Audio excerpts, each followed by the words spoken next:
சிவாஜி எனும் சிம்மக்குரலோன். அவரது வாழ்நாளில் நடிப்புலகில் பல சாதனைகளை புரிந்து பல்வேறு தொண்டுகளை செய்து பல விருதுகளை வென்று நடிப்பிற்கு வரையறை கற்றுக் கொடுத்தவர்தான் செவாலியர் சிவாஜி. அவரது வாழ்க்கை வரலாற்றை விரிவாக பார்ப்போம். விழுப்புரத்தில் சின்னையா மன்றாயர் மற்றும் ராஜாமணி அம்மையார் தம்பதிகளுக்கு 4வது மகனாக 1928 அக்டோபர் 1ஆம் தேதி கணேசமூர்த்தி என்ற இயற்பெயருடன் பிறந்தார். அவரது பூர்வீகம் தஞ்சாவூர் மாவட்டத்தில் உள்ள வேட்டித்திடல் என்ற கிராமம். சிறுவயதில் தந்தையுடன் நாடகங்களுக்கு செல்லும் கணேசமூர்த்தி ஒரு நாள் வீரபாண்டி கட்டபொம்மன் நாடகத்தை பார்க்கிறார். அந்த நாடகத்தை பார்த்து அவருக்கு மனதில் ஒரு இனம் புனியாத ஒரு ஆவல் உண்டாகிறது. அதுதான் நானும் இதேபோல் நடிக்க வேண்டும் என்பது. இந்த ஆர்வம் ஒரு கட்டத்தில் அவரை ஆட்கொள்ள தூங்க விடாமல் செய்ய தனது 7வது வயதில் பெற்றோருக்கு தெரியாமல் திருச்சியில் முகாமிட்டிருந்த மதுரை ஸ்ரீ பாலகணா சபா என்ற நாடகக் குழுவில் சேர்ந்து கொண்டார். அப்போது அவருக்கு தெரியாது இவர்தான் பின்னாளில் சிவாஜி என்ற பெயருடன் இந்திய சினிமாவியை கட்டி போட்டு பல உயரிய விருதுகளை பெறப்போகிறோம் என்று. நாடகக் குழுவில் சேர்ந்த அவருக்கு சின்ன பொன்னுசாமி படையாச்சி என்பவர் நடிப்பு பயிற்சிகளை கணேசமூர்த்தி என்ற சிவாஜிக்கு சிறுவயதில் கற்றுக் கொடுக்கிறார். இவ்வாறு தனது சிறுவயதிலிருந்தே நாடகத்தில் நடித்து வந்த அவர் 1946ஆம் ஆண்டு திராவிட மாநாட்டில் சிவாஜி வேஷம் ஏற்று சிங்கமாய் உணர்ச்சி பொங்க நாடகத்தை அரங்கேற்றுகிறார். அந்த நாடகத்தை எழுதியவர் அறிஞர் அண்ணா அவர்கள். அப்போது அந்த நாடகத்தை காண வந்த தந்தை பெரியார் அவர்கள் சிவாஜி அவர்களின் நடிப்பை பார்த்து மிகவும் மெச்சினார். அன்றிலிருந்து தனது வாழ்நாள் முழுவதும் அவருக்கு சிவாஜி என்ற பெயரை நிலைத்து போனது. இதைத் தொடர்ந்து 1952இல் P.A. பெருமாள் முதலியார் என்பவர் தயாரித்த படம்தான் பராசக்தி. அந்த படத்தின் மூலம் முதலாக சினிமாவில் நடிக்கும் வாய்ப்பை பெற்றார் சிவாஜி கணேசன் அவர்கள். தனது தெளிவான உச்சரிப்பும் கணீர் குரலும் எவ்வளவு பெரிய வசனத்தையும் எளிதில் உள்வாங்கிக் கொண்டு உணர்ச்சி பொங்க அந்த கதாபாத்திரமாகவே வாழ்ந்து தனது நடிப்பை திறனை வெளிக்காட்டினார். இன்றளவும் கலைஞர் கருணாநிதி பராசக்தி வசனத்துக்கு அவர் நடித்த காட்சிகள் மிகவும் பிரபலம். குறிப்பாக ஓடினேன் வாழ்க்கையின் ஓரத்திற்கே ஓடினேன் போன்ற வசனங்கள் இன்றளவும் மக்கள் மனதில் உள்ளது. தொடர்ந்து தன்னை நடிப்புத் துறையில் மெருகேற்றிக் கொண்டே வந்த சிவாஜி தங்கையின் பெயரோ கல்யாணி, மங்களமான பெயர். ஆனால் ஓடினாள் வாழ்க்கையின் ஓரத்திற்கே ஓடினாள். நடிப்பிற்கு பல நுணுக்கங்களையும் பல இலக்கணங்களையும் கற்றுக் கொடுத்ததாக கூறுவர். இந்நிலையில் எம்ஜிஆரும் சிவாஜியும் சேர்ந்து நடித்த படம்தான் கூண்டுக்கிளி. அந்நாட்களில் அது மிகவும் பரவலாக பேசப்பட்டது.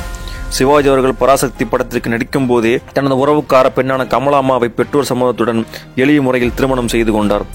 திருமணத்தை தொடர்ந்து அவர்களுக்கு ராம்குமார், பிரபு, சாந்தி மற்றும் தேன்மொழி என்ற 4 குழந்தைகள் பிறந்தனர்.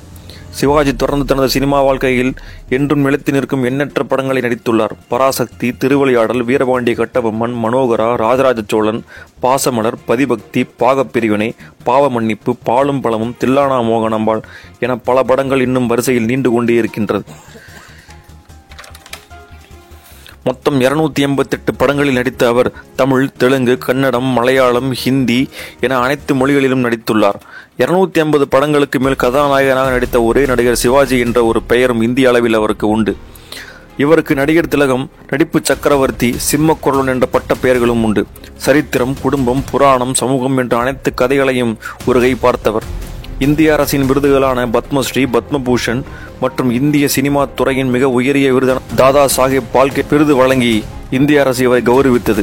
வீரபாண்டி கட்டபொம்மன் படத்தை பார்த்த எகிப்து அரசர் சிவாஜியை நேரில் பார்க்க வேண்டும் என்று நேருவுக்கு சொல்லி நேரு அவரை நேரில் சந்திக்கும் ஏற்பாட்டை செய்து கொடுத்தார். 1960இல் எகிப்தில் கைரோவில் சர்வதேச திரைப்பட விழாவில் சிவாஜி அவர்களுக்கு சிறந்த நடிகர் விருது வழங்கப்பட்டது. அதேபோல் பிரான்ஸ் நாட்டின் மிக உயரிய விருதான செவாலியர் விருது சிவாஜிக்கு வழங்கப்பட்டது. இதன் காரணமாக அவர் செவாலியர் சிவாஜி என்றும் அழைக்கப்பட்டார். அமெரிக்க அதிபராக அப்போது இருந்த ஜான் எஃப் கென்னடி சிவாஜி அவர்களை நேரில் வரவழைத்து ஒரு நாள் நயகரா நீர்வீழ்ச்சியின் பொறுப்பு கவர்னராக அமர்த்தி சாவியையும் கையில் கொடுத்து அவரை கௌரவப்படுத்தினார். தனது சினிமா துறையில் பல உச்சங்களை தொட்டவர் சினிமா துறையின் பிதாமகனாக போற்றப்பட்டார்.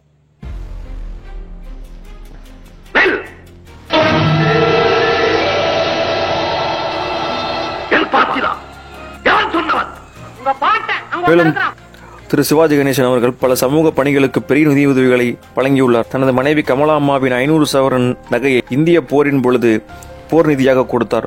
பல்வேறு பள்ளிக்கூடங்கள், கல்விக்கூடங்கள், மருத்துவமனைகள், அரசாங்க நலத்திட்ட உதவிகளுக்கு பெரும் பொருள் மற்றும் பணம் கொடுத்து அந்த காலத்திலேயே பல லட்சங்களை அன்றைய காலகட்டத்திலேயே கொடுத்துள்ளார். இவற்றிற்கு உச்சமாக வீரபாண்டிய கட்டபொம்மனை தூக்கில் போட்ட அந்த மரம் உள்ள இடத்தை வாங்கி அங்கு அவருக்கு மணிமண்டபத்தை கட்டியுள்ளார். அது இன்றளவும் உள்ளது. தந்தையை போன்றே அவரது மகன் இளைய திலகம் என்று அழைக்கப்படும் பிரபு அவர்கள் சினிமா துறையில் தந்தை நடித்த காலத்திலேயே அவரும் திரைப்படங்களில் நடித்துள்ளார்.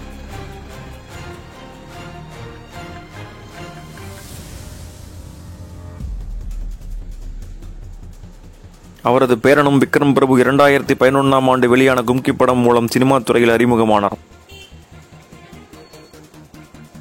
பல சாதனைகளையும் பட்டங்களையும் தெளிவான உச்சரிப்பும் கர்ஜிக்கும் குரலோடு வாழ்ந்த சிவாஜி கணேசன் அவர்கள் வயது மூப்பு காரணமாக 2001ஆம் ஆண்டு இப்பூ உலகில் இருந்தே மறைந்தார்.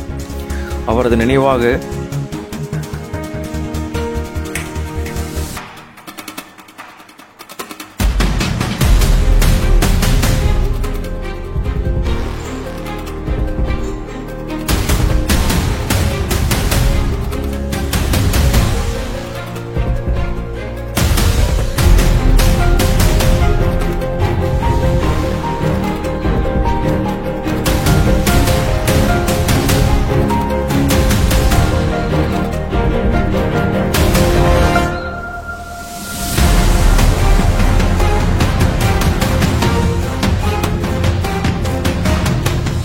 திரு கருணாநிதி அவர்கள் மெரினா கடற்கரையில் 2006ஆம் ஆண்டு ஜூலை 21இல் ஒரு சிலையை நிறுவினார்.